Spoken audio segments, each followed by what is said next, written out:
सूर्य की आराधना का पर्व छठ, जिसे भारत के राज्य बिहार, झारखंड, पश्चिम बंगाल, उत्तर प्रदेश के पूर्वी भाग में मुख्य रूप से मनाया जाता है। लेकिन अब इस पर्व को इन राज्यों के अलावा पूरे देश और विदेशों में भी मनाए जाने लगे हैं। यह पर्व मैथिल, मगध और भोजपुरी लोगों का सबसे बड़ा पर्व है। उन लोगों के लिए यह केवल पर्व ही नहीं, उनकी संस्कृति भी है। यह बिहार और पूरे भारत का ऐसा पर्व है जो वैदिक काल से चला आ रहा है।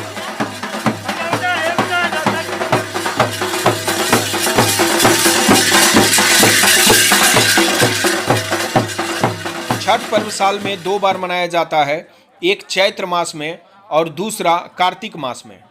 कार्तिक मास में मनाए जाने वाला यह पर्व कार्तिक मास के शुक्ल पक्ष चतुर्थी तिथि से प्रारंभ होकर पंचमी तिथि, षष्ठी तिथि और सप्तमी तिथि को उगते हुए सूर्य को अर्घ्य देने के बाद समाप्त हो जाता है। 4 दिनों तक चलने वाला यह व्रत का अनुष्ठान काफ़ी कठोर होता है। इसमें पवित्र स्नान, उपवास, पीने के पानी से दूर रहना और लंबे समय तक जल में खड़ा रहकर उगते और डूबते हुए सूर्य को अर्घ्य देना है। छठ पूजा सूर्य, प्रकृति, जल, वायु और सूर्य की बहन छठी मैया को समर्पित होता है, ताकि उन्हें पृथ्वी पर जीवन की देवताओं को बहाल करने के लिए धन्यवाद। छठ व्रत एक कठिन तपस्या की तरह है। इस व्रत को महिलाओं के साथ पुरुष भी करते हैं। इस व्रत को रखने वाली महिलाओं को परवैतिन कहा जाता है। 4 दिनों तक चलने वाली इस व्रत में व्रती को सामान्य भोजन के साथ ही सुख सैया को भी त्याग करना पड़ता है। पर्व के लिए बनाए गए विशेष कमरे में ही व्रती को कंबल या चादर के सहारे रात बिताना पड़ता है। व्रती को ऐसे कपड़े पहनने पड़ते हैं जिसमें सिलाई नहीं की गई हो। महिलाएं सूती की साड़ी और पुरुष धोती पहनते हैं। व्रती छठ पर्व को शुरू करने के बाद सालों साल तब तक इसे करते हैं जब तक कि घर की कोई विवाहित महिला या पुरुष इस पर्व को करने को तैयार न हो जाए, या स्वास्थ्य ठीक नहीं रहने पर इस व्रत को बैठा दिया जाता है। जिस वर्ष घर में किसी की मृत्यु हो जाती है, उस वर्ष यह पर्व नहीं मनाया जाता है। 4 दिनों तक चलने वाले इस व्रत में प्रथम दिन यानी कि चतुर्थी तिथि को नहाए खाए कहा जाता है।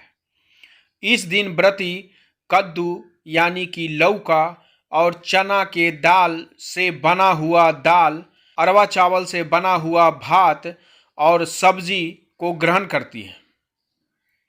दूसरे दिन यानी पंचमी को खरना कहा जाता है।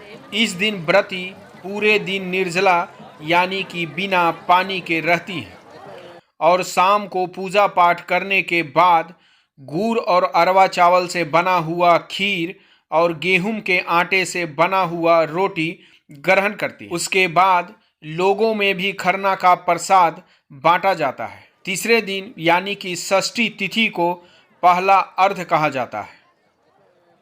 इसमें व्रती पूरे दिन और रात निर्जला रहती हैं और जल में खड़ा होकर डूबते हुए सूर्य को अर्घ्य देती हैं। रात भर निर्जला रहने के साथ ही चौथे दिन उगते हुए सूर्य को अर्घ्य देने के बाद चीनी या गुड़ और नींबू से बना हुआ शरबत पीकर व्रत को समाप्त करती है। व्रत समाप्त होने पर लोगों के बीच गेहूं के आटे से बना हुआ ठेकुआ, अरवा चावल के आटे से बना हुआ लरुआ और प्राकृतिक से उपलब्ध मौसमी फलें जैसे केला, संतरा, सेव, शरीफा का प्रसाद बांटा जाता है और इसी के साथ समाप्त होता है 4 दिवसीय छठ महापर्व। वीडियो अच्छा लगा हो तो लाइक करें, शेयर करें और चैनल को अभी तक सब्सक्राइब नहीं किए हैं तो प्लीज़ सब्सक्राइब कर दीजिए। छठ महापर्व से जुड़े और वीडियो देखना चाहते हैं तो मेरे चैनल के प्लेलिस्ट छठ पूजा में जाकर और वीडियो देख सकते हैं।